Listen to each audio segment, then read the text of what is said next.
할렐루야! 할렐루야! 네, 오늘도 예배 나오신 여러분을 진심으로 축복합니다. 우리 하나님께서 여러분 한 사람 한 사람 오늘 이 자리에 불러주셨음을 믿습니다. 아멘.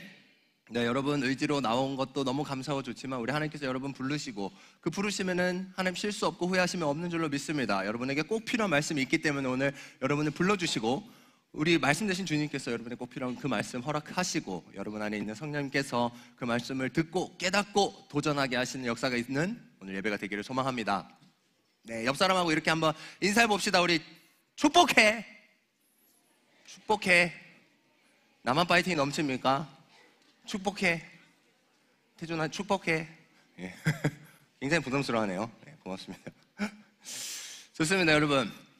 오늘은 전도 시리즈 세 번째 설교입니다. 어떤 말씀을 준비했느냐? 여러분들이 한 번쯤은 다 들어봤을 돌아온 탕자 이야기, 누가복음 15장의 말씀으로 우리 함께 은혜를 나누어 보려고 합니다. 바로 들어가시죠. 우리 오늘 본문 11절에서 13절 말씀 한번 띄워주세요. 감사합니다. 다 같이 한번 읽어보겠습니다. 시작. 또 이르시되 어떤 사람에게 두 아들이 있는데 그 둘째가 아버지에게 말하되 아버지여 재산 중에서 내게 돌아올 분깃을 내게 주소서 하는지라. 아버지가 그 살림을 각각 나눠주었더니 그 후 며칠이 안 되어 둘째 아들이 재물을 다 모아가지고 먼 나라에 가 거기서 허랑방탕하여 그 재산을 낭비하더니. 아멘. 어떤 아버지가 있었어요. 그리고 그 아버지에게는 두 아들이 있었습니다. 그런데 문제는 잘 지내다가 둘째 아들, 형이 있고 동생이 있는데 글쎄 동생이 어느 날 아버지 제게 유산을 지금 당장 주세요 부탁을 한 거예요. 어차피 받을 유산 지금 달라고 하는데 무슨 문제가 있겠냐 싶지만 여러분 옛날에 그때 당시에는 아버지가 살아있는데 유산을 달라고 하는 건 폐륜이에요. 폐륜. 왜냐하면 여러분 아버지가 가진 유산에는 재산에는 많은 것들이 있을 수 있죠. 집도 있고 양도 있고 뭐 여러 가지 가축이나 물건들도 있을 수 있지만 보통 우리가 말하는 유산은 땅이었어요. 땅. 모든 사람이 하나님께 받은 땅이 있었는데 그 땅을 결국 나눠주는 건데 그 땅은 당시에 생명하고 연결이 되는 거예요. 내 정체성이야. 땅이고 나이고 내가 땅이고 내가 땅에 산다가 아니라 내가 땅에 속해 있다라고 표현하고 그렇게 생각할 정도로 땅은 곧 생명이 있어요. 근데 그 땅을 나한테 달라라고 하는 건 생명을 떼달라는 거예요. 그러니까 아버지가 살아있다 혹은 땅의 소유주가 살아있을 때 그 땅을 가져갈 수는 없는 거였어요. 근데 아들이 그렇게 달라고 하는 거는 아버지를 무시하고 아버지를 이제 폐륜하고 아버지 죽은 사람인 것처럼 여기고 가겠다는 그런 뜻을 내비친 거였어요. 그렇지만 아버지는 참 사랑이 많은 아버지예요.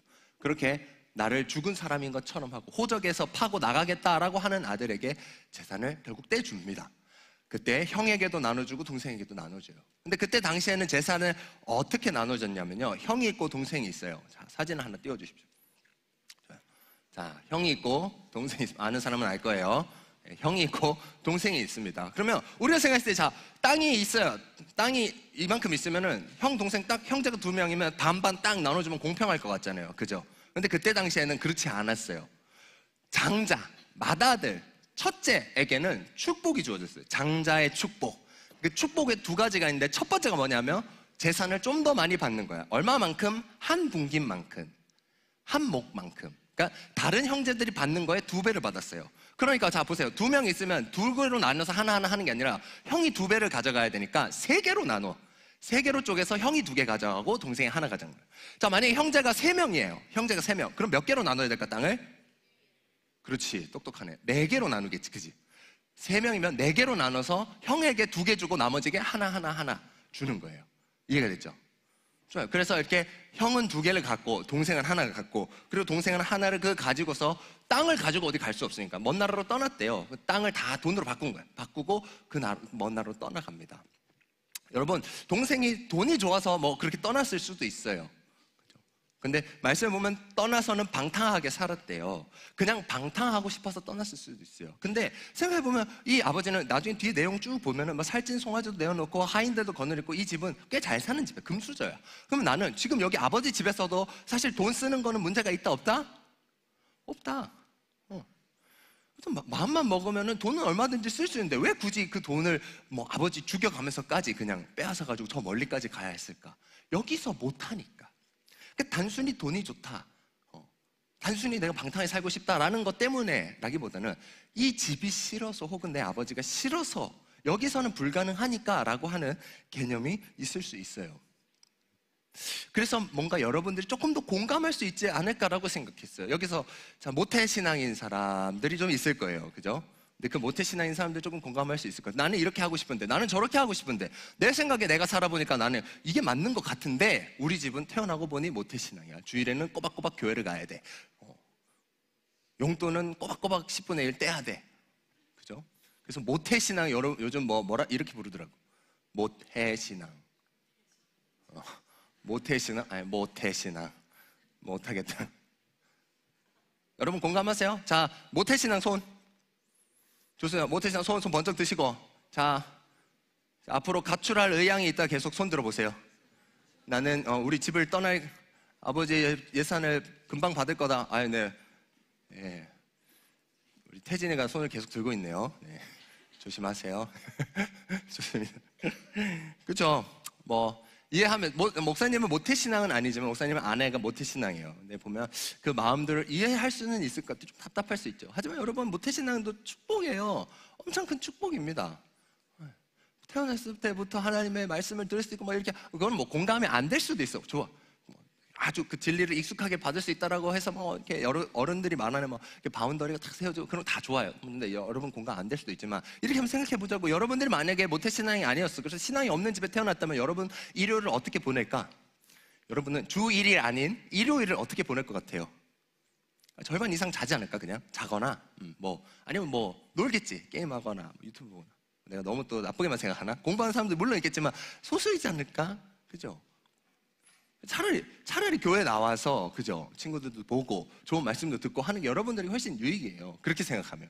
여러분, 그 시간 결코 무시할 수 없어요. 1년에 52주 2시간씩 100시간, 매년 꼬박꼬박 100시간씩 그게 쌓인다고 생각해봐요. 그것도 무시할 수 없다고 목사님은 생각합니다. 뭐 그렇게라도 생각해봤으면 좋겠어. 생각하기 나름이야. 모태신앙 마냥 안 좋다, 자꾸 안 좋은 거에 초점을 맞추지 마세요, 여러분. 이따가도 얘기하겠지만 안 좋은 거에 초점을 맞추려고 생각하지 말고 좋은 걸 봐야 돼요. 좋은 걸 봐야 돼요. 근데 우리 동생은 그걸 못 본 것 같아.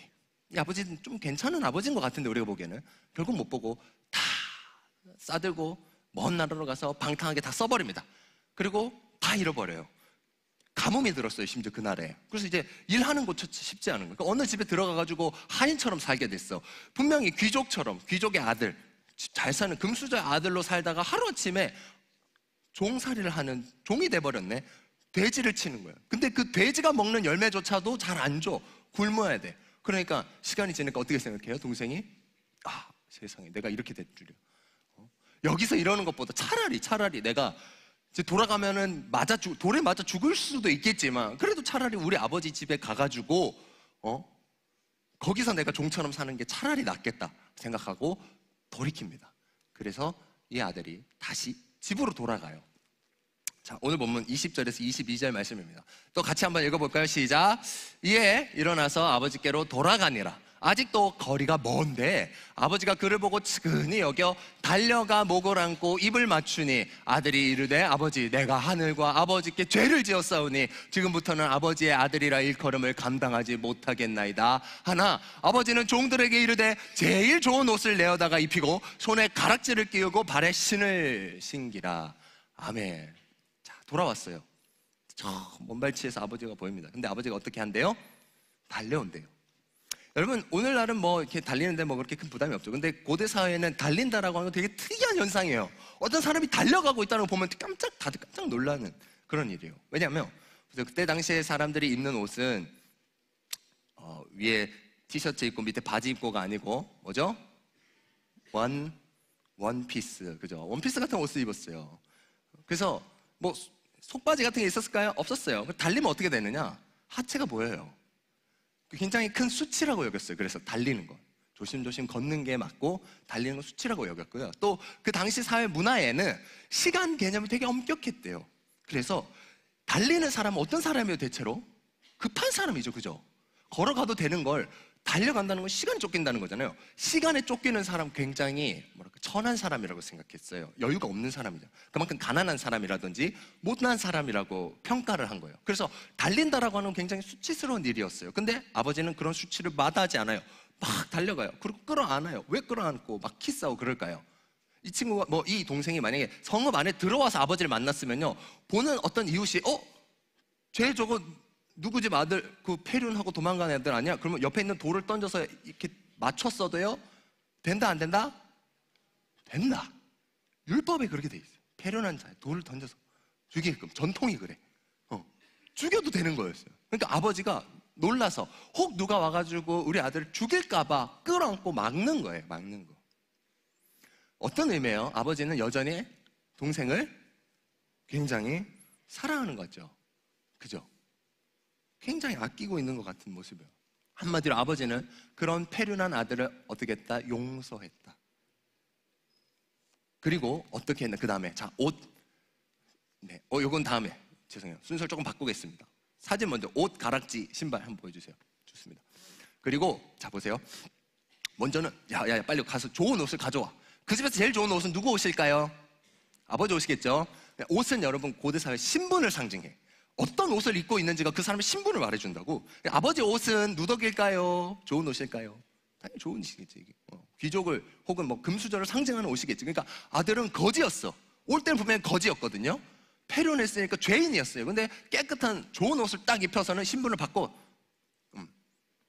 종에서 귀족으로 아버지의 아들로 탁 바꿨어요. 그리고 가락지를 낍니다. 근데 이 반지는 애굽의 바로 같은 경우도 막 이렇게 요셉에게 반지를 주고 막 이런 건데 그게 권위를 상징해. 권위. 거기에 합당한 권위, 이 신분에 합당한 권위를 상징하고, 그 다음에 신발을 상징해요. 이거는 권한이에요. 잠깐 미묘하게 다른데 아무튼 신발은 권한을 의미해요. 이렇게 높은 신분을 주고 거기에 걸맞는 권위도 아버지가 주는 거예요. 이 아들은 나랑 똑같은 힘을 가진 거야. 인정해 주는 거야. 내 반지를 주는 거야. 아버지 반지를 끼고 있는 사람은 요셉이 왕의 반지를 끼고 있으면 왕처럼 해도 된다는 거야. 힘을 써도 된다는 거지, 왕처럼. 그런 것처럼 아버지와 똑같은 힘을 갖고 신발을 신었다. 아버지 신발 신었다. 그거는 그만큼의 권한을 갖고 있다는 거야. 비슷한 의미지만 결국 어떤 의미예요? 완벽하게 회복되었다는 걸 의미해요. 이제 시편 103편 한번 보여주시죠. 좋습니다. 자, 다 같이 한번 읽어보겠습니다. 시작. 동이 서에서 먼 것 같이 우리의 죄가를 의뢰에게서 멀리 옮기셨으며. 네. 말고 또 이제 이사야 43장 25절도 한번 같이 읽어보겠습니다. 시작. 나는 나를 위하여 내 허물을 도말하는 자니 내 죄를 기억하지 아니하리라. 아멘. 우리 하나님께서 우리에게 주신 약속의 말씀이시죠. 너의 죄를 옮겨버리겠고 또 그 옮겨버린 죄를 기억하지 않겠다라고 약속하시는 분이세요. 그냥 죄 지은 거 그걸 그냥 고쳐주는 수준이 아니라 없던 것처럼 하겠다. 그것도 너무너무 대단하지만 그냥 단순히 그냥 죄인의 신분을 벗기는 거 넘어서 회복시키는 온전한 용서. 진짜 아들로서도 그대로의 모든 그 신분과 권위와 권한을 회복시켜 주신다는 거예요. 이걸 우리가 꼭 놓치지 않았으면 좋겠어요. 여러분, 우리가 여름 수련회 할 때도 우리가 미디어 이렇게 현실적인 많은 이제 죄 문제들을 좀 다뤘었잖아요. 그래서 그때 막 고등국 우리 모임에서는 이미 혼전 순결을 저는 잃었는데 저 같은 경우는 어떻게 하냐면 이런 정말 크리티컬한 우리 질문을 나누기도 했더랬어요. 맞아요. 여러분, 죄는 반드시 영향을 남겨요. 상처는 회복이 돼도 뭔가 흉터가 남는 것처럼 어떤 영향이 계속해서 남아요. 그래서 이런 말이 있죠. 한 번도 못 해본 사람은 있어도 한 번만 해본 사람은 없다. 게임인데 이건 공감이 안 될 수도 있지만 예를 들어 여러분 마약 같은 경우도 정말 주의해야 되는 게 딱 한 번이래요. 딱 한 번 해서 그 쾌락을 경험한 사람은 이렇게 돌이킬 수 없을 만큼 실제로 마약 중독에 되어 있는 청년이랑 상담한 적이 있어요, 목사님이. 근데 그 친구가 마약을 끊었는데 금단 현상 중에 제일 힘든 게 뭐냐 하면요, 지루함이래요. 왜냐면 마약을 했을 때 느끼는 쾌락이 너무 높은 거예요. 그러니까 그 밖에 다른 모든 게 이제 다 지루해져 버린 거예요. 이제 게임을 해도 지루하고, 친구들하고 놀아도 지루하고, 심지어 막 술 마시고 뭐 하고 그렇게 해도 지루하대요. 하나도 아무것도 재미가 없대. 마약 말고는 아무것도 재미가 없대. 건널 수 없는 다리를 건너버리는 거예요. 그래서 죄는 여러분 딱 그 한 번이 여러분에게 치명적인 영향을 계속해서 남겨요. 계속해서 거기서 싸우게 돼요. 그래서 하지 말아야 해요. 하지 말아야 해요. 그렇지만 여러분, 내가 연약해서 부족해서 그것을 저질렀다고 해서 하나님께서 그걸 계속 그냥 죄책감을 느끼도록 그렇게 하시느냐? 그렇지는 않다는 거예요. 그렇지만 그 죄는 여러분들에게서 옮기시고 여러분의 신분은 다시 회복시키셨어요. 내가 사고 쳤어. 막 친구하고 학교에서 싸웠어. 주먹 다짐 해가지고 강냉이 몇 개 털었네. 옛날에 한번 얘기했는데 강냉이 몇 개 털었네. 내가 너무 미안한 거야, 아버지한테 미안해. 좋아, 잘못했어. 근데 아버지가 용서한대. 용서됐어. 나 용서한 것도 알아. 근데 만약에 용서 받았는데 내가 아버지한테 미안한 마음에 계속 집에 박혀 있는 거야. 하루 종일 방에만 박혀 있는 거야. 학교도 안 가고 미안해서, 혹은 뭐 그게 속상해서, 뭐 여러 가지 이유로 박혀 있는 거야. 그러면 그거 아버지가 진짜로 원하는 걸까요? 어떻게 생각해요? 아버지가 정말, 야, 너는 정말 잘못했으니까 그래, 그 정도 반성해야지, 나오지 마, 이게 아버지의 마음일까? 아니, 나는 아버지는 왜 그 몇천만 원 되는 그 강냉이 값을 왜 물어줬을까? 내가 왜 물어줬을까? 내가 그냥 아버지니까? 아니, 내가 그거 물어주고 없던 일로 만들어줘야 얘가 나랑 다시 아빠 아들로 지낼 수 있으니까. 야, 네가 갚아. 그러면 어떻게 돼요? 이제 더 이상 아버지 아들? 아니라는 거지.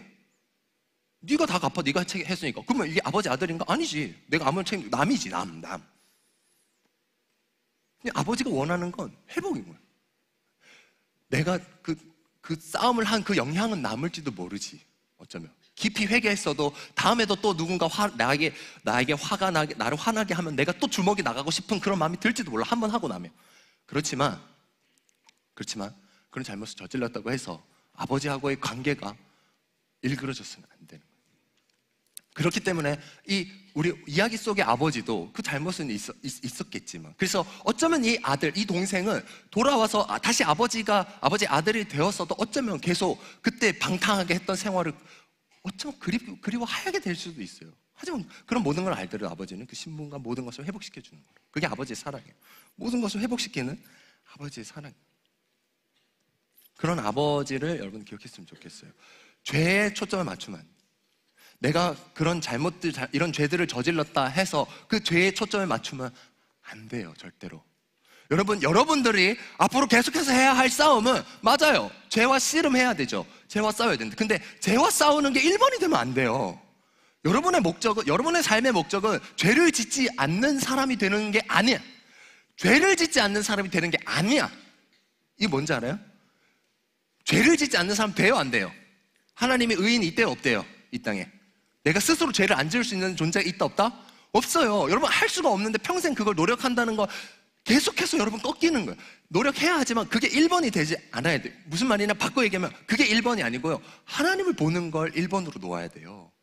우리는 죄를 이기는 싸움이 1번이 아니라 하나님을 보는 싸움을 1번으로 놓는 거예요. 왜? 내가 못하거든.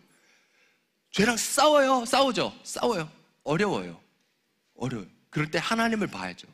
내가 나를 자꾸 보면요, 꺾이고 무너지는 나밖에 못 보는 거예요. 그럼 계속 좌절하고 절망하고 실망하고, 그게 반복되면 나중에 회의감이 와가지고 뭐하러 일어나 하고 놔버리는 거예요. 하나님 보는 게 정말 중요해요. 아버지와의 회복이 훨씬 더 중요하다는 거예요. 자, 동생은 어쨌든 이런 저런 우여곡절 끝에 결국은 회복됐어요. 그리고 아버지가 잔치를 열어요. 잃어버렸던 아들을 되찾았으니까 살찐 송아지를 잡고 잔치를 열고 그 잔치에 들어와 있어요. 근데 자, 다음 두 번째 다른 인물이 등장합니다. 두 번째는 누구냐? 첫째 아들. 우리 말씀 한번 보겠습니다. 31절에서 아니다. 보시죠. 27절에서 30절. 우리 다 같이 한번 읽어보겠습니다. 시작. 대답하되 당신의 동생이 돌아왔음에 당신의 아버지가 건강한 그를 다시 맞아들이게 됨으로 인하여 살찐 송아지를 잡았나이다 하니, 그가 노하여 들어가고자 하지 아니하거늘 아버지가 나와서 권한대. 아버지께서 대답하여 이르되 내가 여러 해 아버지를 섬겨 명을 어김이 없거늘 내게는 염소 새끼라도 주어 나와 내 벗으로 즐기게 하신 일이 없더니 아버지의 살림을 창녀들과 함께 삼켜버리니 아들이 돌아옴에 이를 위하여 살진 송아지를 잡으셨나이다. 아멘. 자, 아들이 밖에 나왔다가 왔는데 집이 막 시끌시끌한 거예요. 뭐야? 잔치가 왜 이러는 거야? 그래서 종을 불렀어요. 야, 이게 무슨 일이야? 했더니 글쎄 그 둘째 아드님이 돌아왔습니다. 그래서 아버지께서 기쁘셔서 잔치를 열었습니다 하니까 어떻게 화가 난 거예요. 화가 난 거예요. 우리 같이 말씀 읽은 대로. 아니, 저 패륜한 자식, 죽여 마땅한 놈이 돌아왔는데, 아니, 돌로 쳐 죽이지는 못할 망정 무슨 잔치를 열었다고 화가 난 거예요. 그냥 억울해서 그랬을까요? 그냥 얄미워서 마음 때문만 그랬을까? 아니야. 사실은 마음도 안 좋지만 어떤 문제도 있었냐면요, 이 형은 동생이 돌아옴으로 인해서 손해를 봐야 됐어요. 자, 아까 형 동생 해가지고 3분의 2, 3분의 1 나눴어요. 이미 나눴죠? 그죠? 동생은 자기 거 갖고 갔어요. 그럼 나머지 지금 아버지가 가지고 있는 모든 재산 누구 거예요? 첫째 아들 거예요. 첫째 아들. 이미 내 거예요. 근데 아버지가 아직 살아있으니까 내 거라고 하기는 어려운 거죠. 기다리고 있는 거야. 아버지 죽을 때까지 기다리고 있는 거야. 그렇지만 그때까지는 다 이게 내 거야. 근데 아들이 만약에 다시 돌아왔어. 그럼 어떻게 돼? 이 아들이 앞으로 이 집에서 먹고 자고 뭐 필요한 거 쓰고 하는 모든 돈은 누구 돈이에요? 내 돈이야, 내 돈. 형 돈이에요, 형 돈. 내 돈이 또 나가게 생긴 거라고. 그 실제적으로 내가 손해를 봐야 하는 것도 있으니까 속상한 거예요. 그러니까 고기 얘기를 하는 거야. 나한테는 고기 하나 준 적 없으면 이미 저 고기 내 건데, 살찐 송아지 저거 내 건데 이미 저거 쟤한테 줘버린 거야. 나도 못 먹는 고기를 쟤한테 줘버리다니. 이렇게 속이 상한 거예요. 어때요? 이 형에 봤을 때 형은 아버지 곁에서 아버지를 섬기고 아버지의 말을 참 잘 들은 그런 좋은 아들인 것 같아요. 근데 실상 어때요? 이렇게 막상 탁 상황이 펼쳐지니까 아버지 뜻하고 뭔가 반대로 가는 것 같아요. 아버지가 쫓아와요. 그리고 형을 설득합니다. 얘야 다 어쨌든 그래도 다 네 거야, 다 네 거야. 그리고 봐봐, 잃어버렸던 아들, 죽은 줄 알았지만 살아 돌아온 네 동생이 돌아온 거는 우리가 기뻐할 일이야. 아버지가 자기의 뜻을 전해요. 마치 이렇게 회유하는 것 같고 부탁하는 것 같지만 어때요? 아버지는 자기 뜻을 딱 설명하는 거예요. 내 뜻은 뭐다? 우리가 함께 기뻐하는 거라고. 근데 형은 기뻐하지 않는 거예요. 정작 문제는 누구예요 지금? 보세요. 막 사고 뭉친 것 같은 동생은 결국 돌아와서 잔치에 참여해서 아버지와 함께 있어요. 근데 말 잘 듣는 것 같았던 형은 지금 잔치에 들어가지 않고 있죠. 결국 문제는 형이에요. 여러분, 아무리 내가 정말 잘하는 아들이, 공부 정말 잘하는 자식이 전교 1등해요. 근데 아까 전에 얘기했던 비유처럼 너무 공부만 열심히 하려고 해가지고 아예 나오질 않아. 관심 없어. 엄마고 아빠고 아무 관심 없어요. 그럼 어떻게? 부모님이 뭐 기특하다 생각할 수도 있겠죠. 처음 몇 달은 그럴 수 있어요. 근데 몇 년을 계속 그래요. 그냥 아무런 대화도 없이. 그런 자녀를 기뻐할까요? 아버지는 어떤 자녀를 훨씬 더 기뻐요? 좀 사고치고 해도 와서 애교 부리는 그런 아들이, 그런 자녀가 훨씬 더 부모에게는 기쁨이라고 생각될 수 있지 않을까요?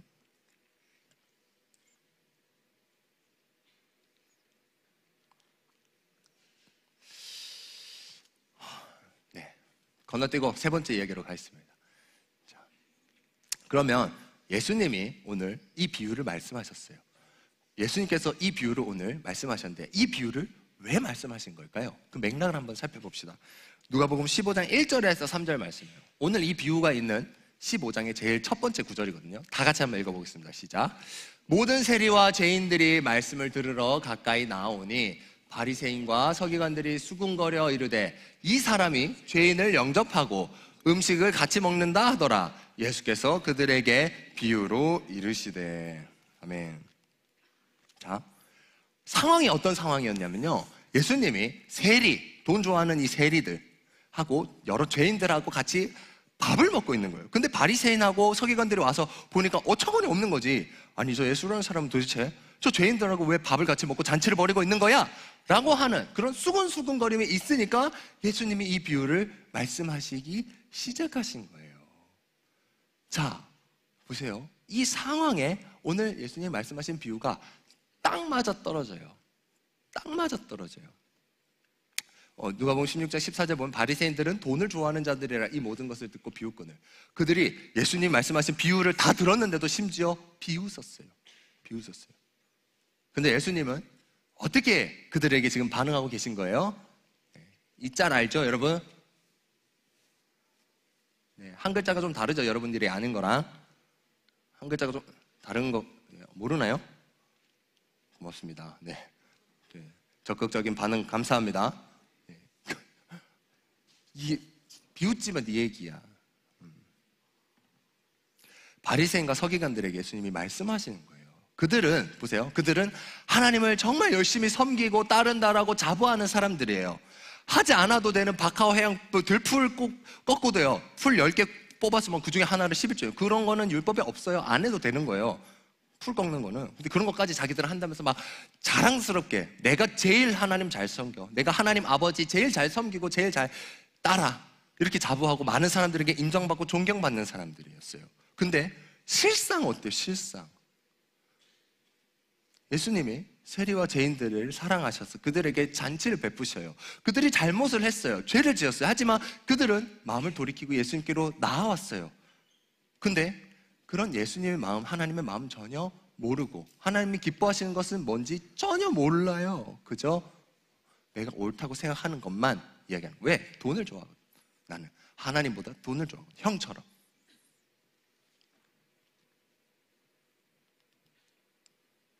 그 아버지의 뜻은 잃어버린 사람들을 찾아서 함께 기쁨을 누리는 건데, 정작 아버지를 사랑한다고 했던 형은 그 아버지의 뜻을 모르고 그 뜻에 따라 하고 싶지 않았던 거예요. 동생과 함께 기쁨을 누리고 싶지 않았던 거예요. 오늘 이 말씀이 등장하는 누가복음 15장에 세 가지 비유가 등장해요, 여러분. 잃어버린 양, 잃어버린 드라크마, 그리고 잃어버린 아들. 우리가 함께 이야기했던 게 이제 세 번째 아들 이야기예요. 근데 앞에 보세요. 잃어버린 양과 드라크마 이야기는요, 양 100마리 있는데 한 마리 잃어버렸어요. 근데 그 한 마리를 찾아가는 사람이 있어요. 99마리를 내버려 두더라도 찾아가는 사람이 있고요. 그 다음에 드라크마 10개 중에 하나 잃어버렸는데 그 하나를 지독하게 찾는 사람이 등장해요. 근데 결국 찾아요. 그래서 잔치를 베풀어요. 근데 이상하게 세 번째 비유, 아들 비유에는 찾는 사람이 없어요. 그러니까 이렇게 비유를 쭉 세 가지를 이야기하고 나면 듣는 사람도 어떻게 생각하겠어요? 왜 세 번째 비유에는 찾는 사람이 없지? 이런 생각이 들지 않겠어요? 일부러 예수님이 그렇게 표현하신 거예요. 찾아야 되는 사람 누구일까요? 찾아야 되는 사람. 자, 이 비유 속에서 동생을 정말로 찾아야 했던 사람은 누구였을까요? 형이었어요. 왜냐하면요, 여기서 동생을 찾아서 손해를 보는 사람은 누구기 때문에? 형이기 때문에. 배가 태풍을 만났어요. 근데 배에 짐이 많이 실려가지고 너무 무거운 거야. 이대로라면 배가 무너져요. 그러면 모두를 살리기 위해서 결단해야 되는 사람 누구예요? 이 짐의 주인이에요.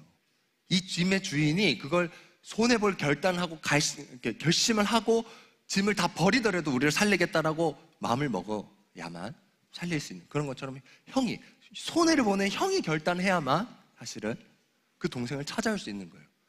결국 나서야 되는 건 누구냐? 형들이에요. 바리새인과 서기관, 너희들 하나님의 뜻을 잘 알고 하나님의 정말 기쁘시게 하는 자들이라고 한다면 이 세리와 죄인들과 식사를 해야 하는 건 누구냐? 너희들이라는 거예요. 너희들. 여러분, 이 비유는 이제 아버지가 이렇게 설득한 데서 끝나요. 결국 누가 찾으러 가야 했고 뭐 하고 이런 내용이 전혀 등장하지가 않죠. 그래서 듣는 사람은 이 세 번째 사람이 누군가 이런 생각이 들 수 있어요. 그래서 우리가 이 말씀을 이렇게 보고 이 비유의 내용들을 이렇게 쭉 살펴봤을 때요, 자, 여러분들이 동생이 있고 형이 있어요. 여러분 각자가 어쩌면 나는 지금 동생 같은 사람이 아닐까? 아버지 좋은 분인데 그 아버지의 사랑을 잘 알지 못하는, 그래서 그냥 내가 모태신앙이라도 당장이라도 그냥 돈만 있으면 어디든 떠나버리고 나 하고 싶은 대로 그냥 얼마든지 할 수 있을 것 같은 그런 마음에 헤매고 있는 동생일 수도 있어요. 좀 여러분들은. 또 반대로 이미 나는 그렇게 헤매다가 하나님을 만났어. 하나님의 사랑과 은혜를 깨달았어. 그래서 이 자리에 오게 돼. 다시 돌아왔어. 이 교회로 돌아왔지만 내가 하나님 사랑하는 만큼 왜 저 친구는 하나님을 사랑하지 않지? 왜 지각을 하지? 왜 선생님의 말씀을 듣지 않지? 올바른 건 이건데 나는 이렇게 하는데 왜 쟤는 저렇게 하지 않지? 라고 때로는 정죄하게 되는 그런 경우도 있을 수 있어요. 근데 오늘 예수님은 두 사람 모두를 초대해요. 두 사람 모두를 초대해요. 그리고 사실은 두 사람 모두 나를 이 집으로 다시 불러줄, 데려와줄 형이 필요해요. 형이 필요해요. 근데 지금 이 자리에 있는 여러분들은, 목사님이 조금 조심스럽지 감히 말하기로, 여러분들은 이미 여러분 잃어버린 여러분들을 되찾기 위해서 여러분을 찾아온 형을 만났어요. 이 비유 속의 형은 자기의 재산을 포기하고 동생을 찾으러 가야 했겠죠. 근데 그마저도 어려웠죠. 근데 여러분을 찾아온 형은요, 단순히 재산을 포기하신 분이 아니고요, 자기의 목숨을 십자가에 걸어 포기하실 만큼의 대가를 치르고 그 값을 치르고 잃어버린 여러분을 찾기 위해서 여러분을 찾아오신 분이에요. 그 예수님 덕분에 여러분들은 다시 이 집으로 돌아올 수 있었고, 여러분들의 죄는 옮겨졌고 기억되지 않고, 여러분의 옷은 깨끗한 옷이고, 여러분은 가락지를 끼고 신발을 신고 하나님의 아들로, 하나님의 자녀로 이 자리에 설 수 있게 된 거예요. 그 사랑을 여러분이 꼭 기억했으면 좋겠어요. 그런 분이라는 거예요.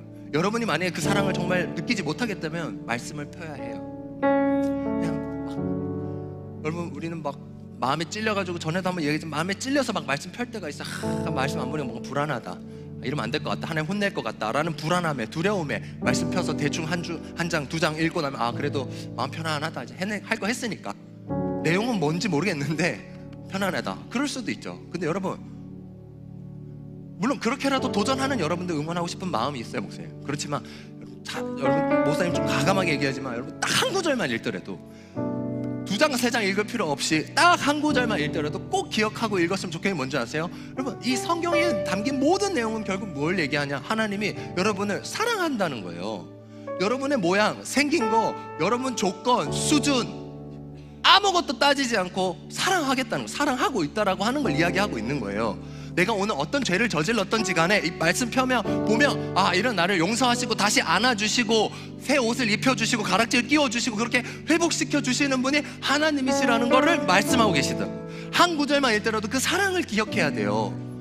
그 사랑을 기억해야 돼요. 그래서 내가 진짜 나 오늘도 형편없이 살았지만 하나님 여전히 나를 사랑하시는 거 포기하지 않으시는구나 라고 하는 여러분 사랑, 그 사랑을 여러분이 딱 깨달으면 어떻게 돼요? 내가 강냉이 다 털어버렸어, 저 친구. 근데 우리 아버지가 결국 그 모든 걸 갚아주시고도, 민호야 우리 같이 라면 먹을까? 이렇게 날 부르는 거야. 그럼 어때요 여러분? 여러분, 그런데도 내가 다음에 또 강냉이 털어야지, 그렇게 생각하는 사람 있어요? 한번 털어서 이거 용서해주네, 다 털어야지. 이런 사람이 어디 있어요? 아무도 없어요 여러분. 고맙죠. 그게 그 사랑을 느끼면 울면서 라면 먹는 거예요. 그리고 내가 아버지 진짜 다시는 안 그럴게요, 내가 그렇게 해야 된다고 생각해서가 아니고 그렇게 하고 싶어진다고. 진짜 아버지와 가까워지고 아버지를 사랑하게 되면 그 다음에 율법이 보이는 거야.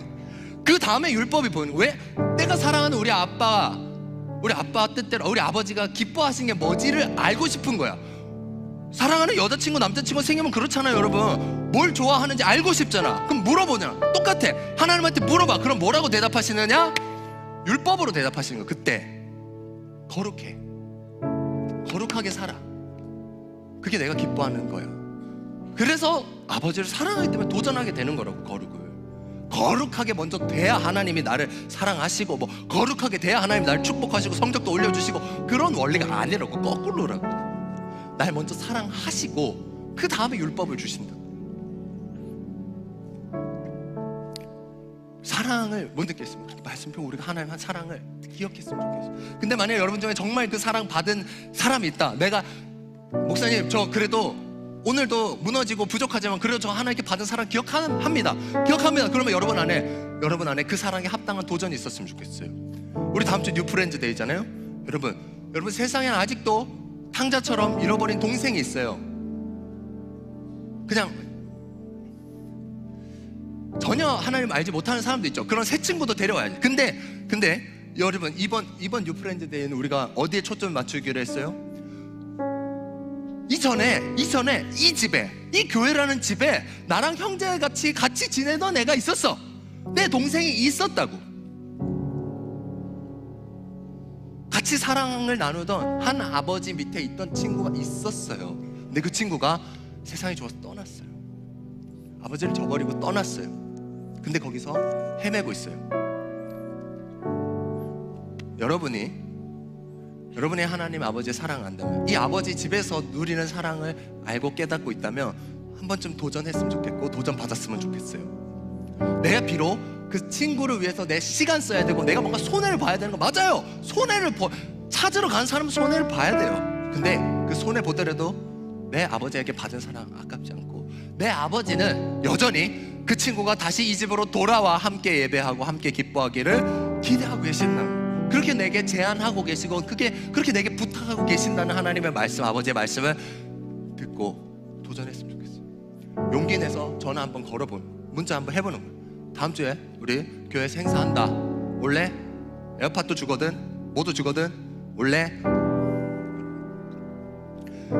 그렇게 하라고 시키고 뭐 안 하면 뭐 어떻게 된다 이렇게 해가지고 하는 게 아니고,